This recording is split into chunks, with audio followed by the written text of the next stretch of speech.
Hi there, this is Susan from EVPL Red Bank, and today I'd like to show you how to make yarn out of either a plastic grocery bag or a t-shirt. Now, it doesn't have to be plain, it doesn't have to be white the way I have it. This is just my example.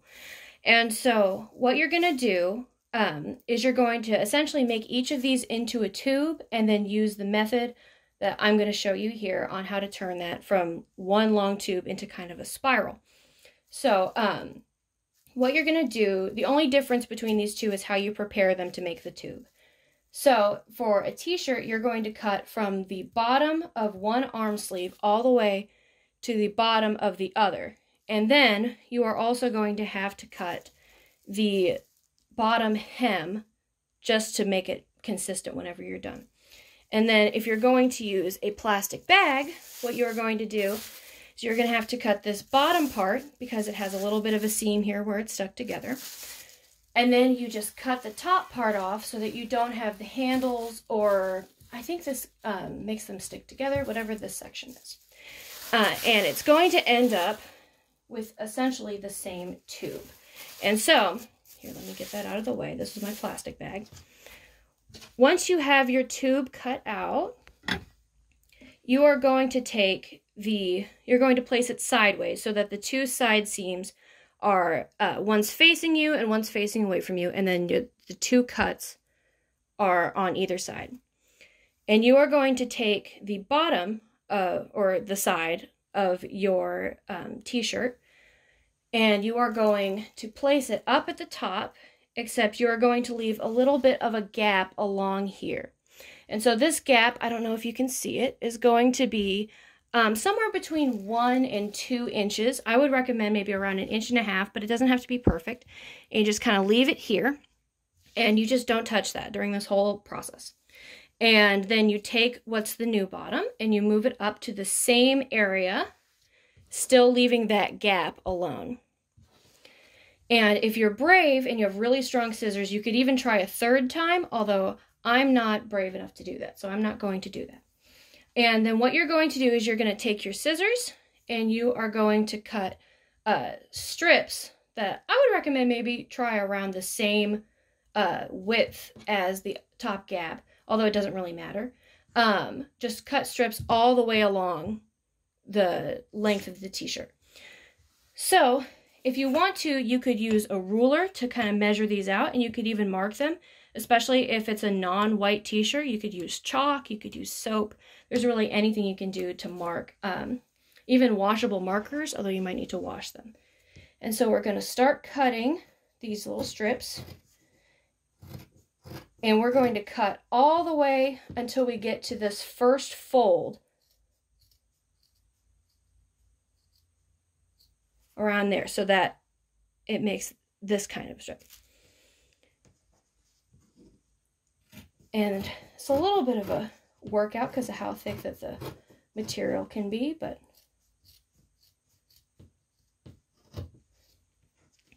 and it doesn't matter if these are a little bit different. Some can be skinnier than others, some can be thicker than others.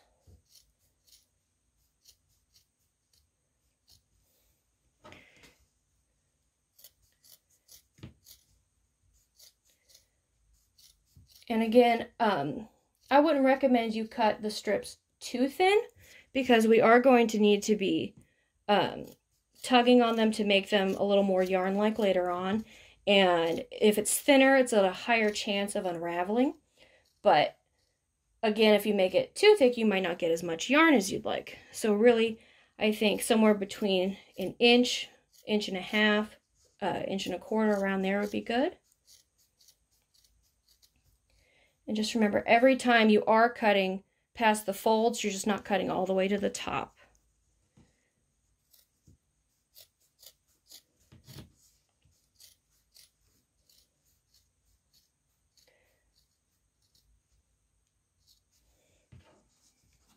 And this can also be a fun craft you can do with family, with kids, by yourself, especially if you don't want to go to the craft store right now. I know a lot of people are probably going to get mask supplies, so it might be kind of hard to get yarn right now, so this could be a really good way to do that. I've seen people make rugs out of it. You can really do a whole lot of stuff with homemade materials like this.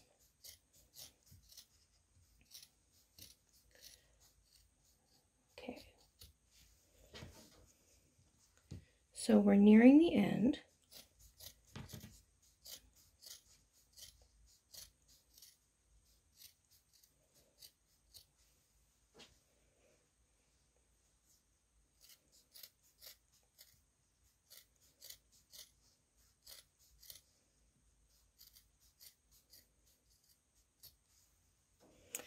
And then once you get to around here, this might be a little bit on the thick side, but you just kind of cut this section.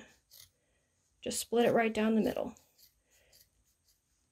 Okay, and so once you've done this, you're gonna have this end bit with all these little strips, and it's gonna look maybe a little bit like a grass skirt, or I think sometimes if you put it in the next position, which is what we're gonna do, you're gonna take it to the side, and you're going to kind of open up this seam along here.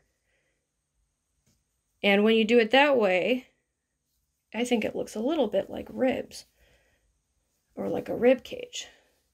So opening it up can get a little bit tedious, but you really just kind of want to make it as nice as you can. Okay, and so we have this middle seam, which is what we did. And so you can see where the strips ended up, and they're kind of in these little tubes. And so what we're going to do now, and this might take a little bit of situating to grasp at first, because this was certainly confusing for me. We're going to cut diagonally from the bottom of the left to the next one on the right. So we're going to go this way, then this way, then this way, then this way, etc., all the way up the line. And it's going to make our yarn, it's going to go from having a series of loops to a spiral all the way. So we're going to start at the bottom, and this is where our left strip is, this is where our right strip is, and so we're just going to kind of snip.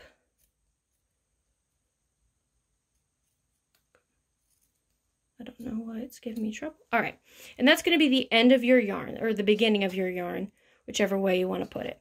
And this particular way is just going to be the exact same way with the plastic bag. And so let's put this aside just so we can find it easier. And then what we're going to do is we can see this is our left strip right here, and then this is our right strip. So we're just going to cut along this way. All right, and we're just going to keep doing this all the way up. And again, this is just as easy as a bag or a t-shirt and a pair of scissors. You don't even need the ruler to measure.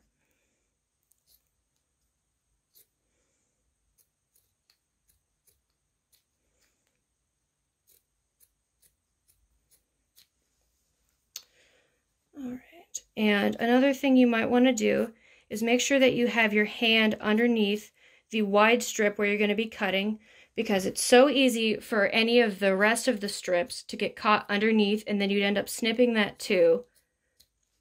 And we don't want that at all. That would be a problem. But although, if you do that, you can probably just tie the two ends together. It just won't be as neat as one continuous string would be.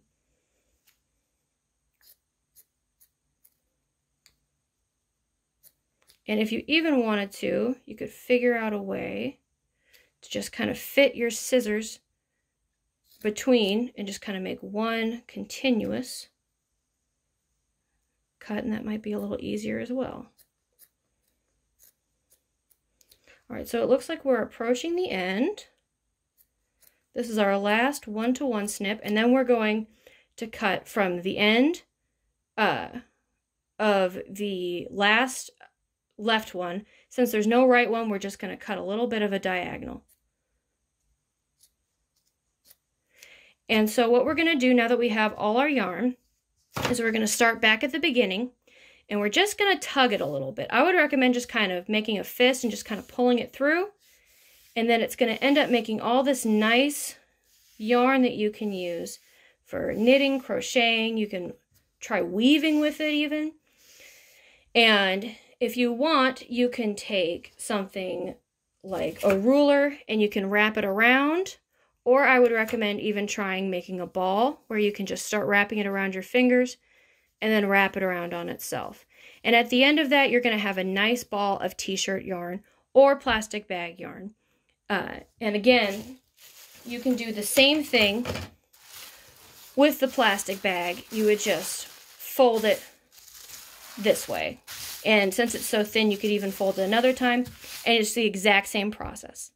All right, well, I hope that you've enjoyed this, and let us know if you try this and what you make with it. We'd love to hear from you. Have a great day.